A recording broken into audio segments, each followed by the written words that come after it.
आगे बढ़ेंगे। उत्तराखंड से बड़ी जानकारी मिल रही है। उत्तराखंड में फिर से दौड़ी तबादला एक्सप्रेस। 21 आईएएस और आईपीएस अधिकारियों के विभागों में फेरबदल किया गया है। सीएम पुष्कर सिंह धामी के निर्देश पर यह फेरबदल किया गया है। अपर मुख्य सचिव मुख्यमंत्री बनी राधा रतूड़ी और एसएस संधू को मुख्य स्थानिक आयुक्त बनाया गया है।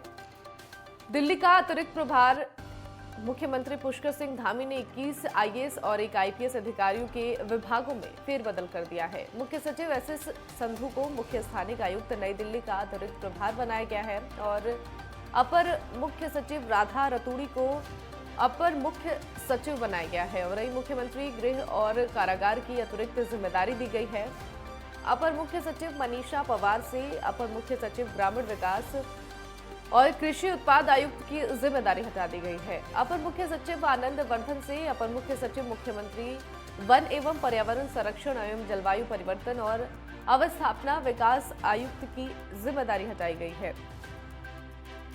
अपर मुख्य सचिव ग्राम विकास, राजस्व, शहरी विकास, आवास, मुख्य प्रकाशक, उत्तराखंड आवास और नगर विकास प्राधिकरण और कृषि उत्पाद आयुक्त की जिम्मेदारी दी गई है।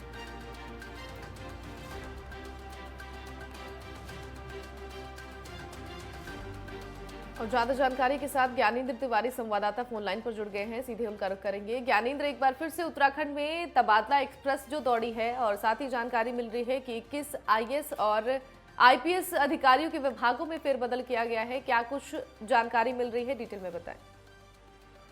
देखिए, जिस तरीके से मुख्यमंत्री पुष्कर सिंह धामी ने अधिकारियों के कार्यभार में जो फेरबदल है वो किया है, खासतौर पर जो आईएएस अधिकारी हैं 22, उनके कार्यों में फेरबदल देखने को मिला है। और ऐसे में इनके परफॉर्मेंस को देखते हुए कहीं ना कहीं उन्हें बेहतर जो विभाग हैं वो दिए गए हैं, तो कईयों के विभाग जो हैं वो वापस लिए गए हैं। साफ तौर पे अगर हम देखें, अगर हम बात करें जिस तरीके से लगातार चर्चाओं में जो अधिकारी रहे हैं, पिछले दिनों हमने देखा था किस तरीके से पंकज कुमार पांडे चर्चाओं में थे कई कारणों से। और ऐसे में स्वास्थ्य विभाग सचिव की जिम्मेदारी जो है उन्हीं के पास थी। मौजूदा समय में सचिव चिकित्सा स्वास्थ्य उनसे हटा लिया गया है।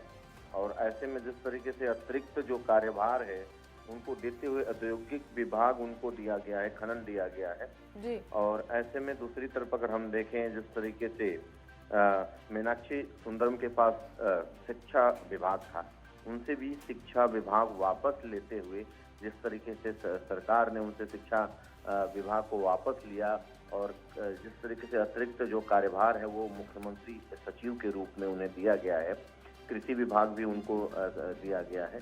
तो ये एक बड़ा बदलाव हमने देखा है कि जिस तरीके से बड़े जो सचिव हैं उनके कार्यों में किया गया है। कई ऐसे अतिरिक्त और भी अधिकारी हैं जिनके कार्यों में फेरबदल हुआ है, लेकिन जो बड़े विभाग हैं, बड़े विभाग चाहे वो शिक्षा हो, स्वास्थ्य हो, उनमें भी एक बदलाव हुआ है। दूसरी तरफ अगर हम देखें, राधा रतूड़ी से जिस तरीके से ऊर्जा और की जिम्मेदारी वापस ले ली गई है और ऊर्जा विभाग को कहीं ना कहीं उनके पास देखा गया कि ऊर्जा विभाग उनके पास था और राज्य के अंदर ऊर्जा विभाग बड़ा विभाग माना जाता है और ऊर्जा विभाग को उनसे ले लिया गया है। और देखा जाए तो कहीं ना कहीं ये जो बदलाव हुए हैं बड़े अधिकारियों के, आईएएस अधिकारियों के बड़े पदों में, काफी लंबे समय से ये विभाग इन अधिकारियों के पास थे। हालांकि इनमें अच्छे काम भी हुए हैं। अगर हम शिक्षा व्यवस्थाओं को देखें तो मीनाक्षी सुंदरम सचिव रहते हुए कई ऐसे बड़े फैसले लिए हैं शिक्षा विभाग में, कई ऐसे बड़े काम हुए हैं जिनको गिनाया जा सकता है राज्य के अंदर। दूसरी तरफ कई ऐसे भी अधिकारी रहे हैं जो काफी चर्चाओं में रहे हैं अपने विभागों में। और देखा जाए तो ये एक बदलाव जिस उम्मीद से की गई है वो कहीं ना कहीं अब धरातल पे बेहतर तरीके से दिख सकती है। बड़े अधिकारियों के जो कार्य में फेरबदल किया गया है, कहीं ना कहीं राज्य हित में ये एक अच्छा कदम लिया गया है। बिल्कुल ज्ञानेंद्र, और वहीं जिस तरीके से उत्तराखंड में दूसरी बार मुख्यमंत्री ने अपना पदभार संभाला है उसके बाद से ही लगातार ये जो तबादले हैं उनका सिलसिला शुरू हो गया है। ऐसे में कांग्रेस की तरफ से क्या कुछ रिएक्शन मिल रहा है?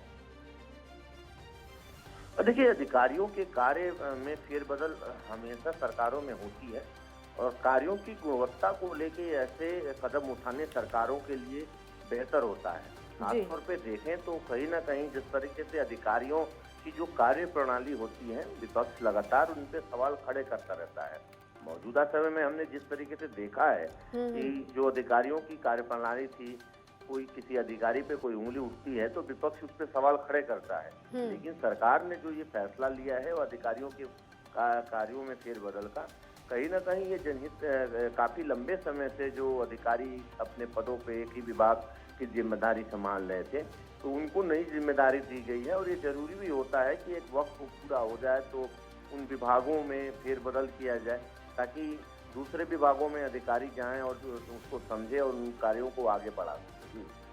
ठीक है, ज्ञानेंद्र, तमाम जानकारी के लिए बहुत बहुत शुक्रिया आपका।